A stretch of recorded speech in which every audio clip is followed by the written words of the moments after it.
সকলকে স্বাগত। এখন আমরা নবম শ্রেণীর জন্য বাংলা বিষয়ে একটি কবিতা পড়ব। কবিতার নাম হিন্দু মুসলমান। কবি কাজী নজরুল ইসলাম।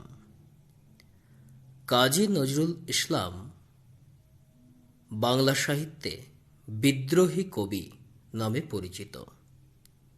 তার লেখা এই হিন্দু মুসলমান কবিতাটি আমরা পড়ব ও বোঝার চেষ্টা করব। মোরা এক বৃন্তে দুটি কুসুম, হিন্দু মুসলমান। আমরা একই বৃন্তে দুটি ফুল, হিন্দু মুসলমান এই দুই জাতি। मतलब हम लोग एक ही वृंत में दो फूल हैं, हिंदू और मुसलमान, ये दोनों जाति। मोरा मतलब हम लोग, कुसुम मतलब फूल। मुस्लिम तार नयन मणि, हिंदू ताहार प्राण। मुस्लिम उसके आंखों का तारा, हिंदू उसके प्राण है। तार और ताहार ये दोनों यहाँ पर सर्वनाम है। ये दोनों प्रयोग किया गया है भारत माता के लिए। मुस्लिम जाति भारत माता के आंखों का तारा है, तो हिंदू जाति भारत माता के प्राण है। একশে আকাশ মায়ের কোলে, যেন রবি শশী দোলে। एक आसमान जैसे रवि और शशि मतलब सूरज और चंदा एक साथ रहता है। आसमान को यहाँ पर माँ के गोद के साथ तुलना किया गया है। ये दोनों सूरज और चंदा दो बच्चे जैसे एक माँ के गोद में रहते हैं, वैसे ही सूरज और चंदा आसमान के गोद में रहते हैं। ठीक वैसे ही भारत देश में हिंदू और मुस्लिम ये दोनों जाति साथ साथ रहते हैं। एक रक्त बुकेर तले একশে नाड़ीर टान। साथ साथ रहने के साथ दोनों जातियों के शरीर में एक जैसे खून ही प्रवाहित होता है और भारत माता से दोनों जातियों का एक जैसे प्यार का बंधन है। नाड़ीर टान मतलब प्यार का बंधन।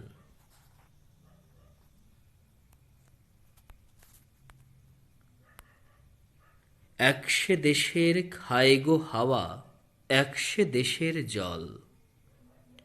हम लोग एक ही देश में रहते हैं, एक ही देश के प्राकृतिक परिवेश में हम लोग बड़े होते हैं। একশে মায়ের বক্ষে ফলে এক फूल ও फल। इसी भारत माता के बक्ष में मतलब भारत माता के धरती में मिट्टी में हम लोग फसल उगाते हैं, उसको खाने के रूप में ग्रहण करते हैं। একশে দেশের माटीते पाए, एक ही देश के मिट्टी में पाते हैं। केउ गोरे केउ श्मशाने ठाए। कोई कब्रिस्तान में तो कोई शमशान में अपना अंतिम आश्रय। गोरे मतलब कब्रिस्तान में, श्मशाने मतलब शमशान में, और ठाई मतलब अंतिम आश्रय। मृत्यु के बाद चाहे वो हिंदू हो या मुस्लिम हो,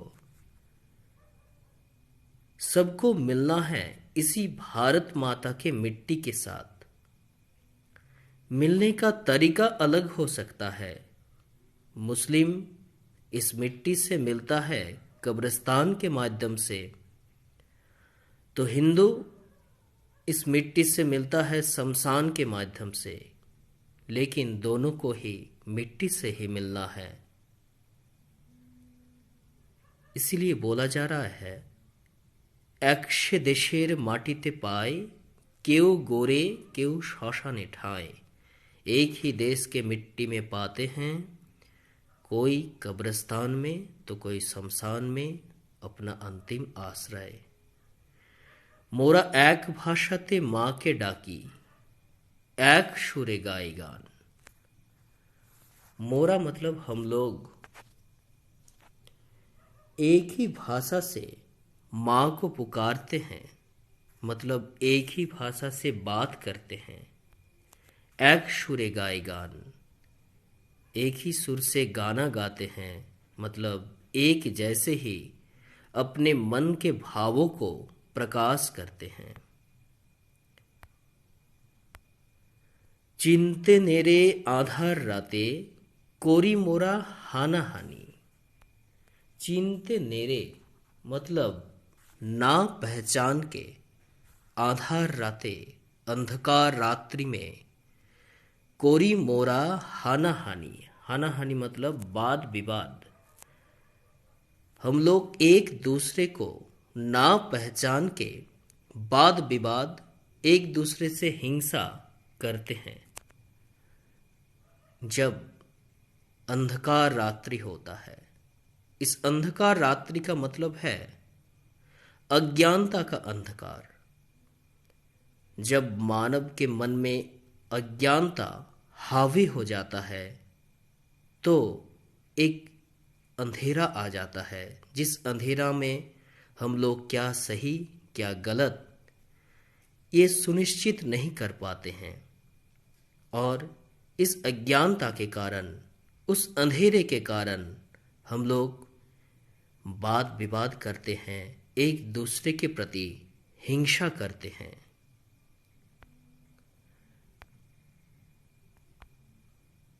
सकाल होले हबे रे भाई, भाई भाई जाना जानी। लेकिन जब ये अज्ञानता का अंधेरा दूर हो जाएगा, तब हिंदू और मुस्लिम दोनों भाई जैसे हैं एक दूसरे के, वो लोग ये जान पाएंगे। जाना जानी मतलब पहचानना, एक दूसरे को जानना। सकाल होले सवेरा होने से, ये कौन सा सवेरा है? ये वो सवेरा है जिसमें अज्ञानता का अंधेरा नहीं रहेगा, ज्ञान का ज्योति रहेगा, ज्ञान का प्रकाश रहेगा। और उस ज्ञान के प्रकाश से दोनों जाति एक दूसरे को पहचान पाएंगे। कांदबो तखन गला धरे, चाइबो क्षमा परस्परे। जब एक दूसरे को पहचान जाएंगे, तब हम लोग एक दूसरे से क्षमा मांगेंगे, अपने किए गए गलती का पश्चाताप करेंगे, रोएंगे। रोने से, हम लोग एक दूसरे से क्षमा मांगने से एक दूसरे के और निकट आएंगे, एक दूसरे को क्षमा करेंगे और भाईचारा का संबंध तैयार करेंगे। और जब ऐसा होगा, तब हासबे सेदिन गौरव भरे এই हिंदुस्तान। जब हिंदू और मुस्लिम दोनों जाति का विभेद, हिंसा, विवाद खत्म हो जाएगा, एक दूसरे के साथ भाईचारा का संबंध तैयार करेगा, तब ये पूरा हिंदुस्तान गर्व से हंसेगा। हिंदुस्तान को गर्व महसूस होगा कि हिंदुस्तान में रहने वाले विभिन्न जाति एक दूसरे को अपना भाई मानते हैं। भले ही अज्ञानता के कारण कभी वाद विवाद हो जाता है, लेकिन वो अज्ञानता जब ज्ञान की रोशनी से दूर हो जाता है तो एक दूसरे का संबंध भाई भाई के रूप में तैयार होता है।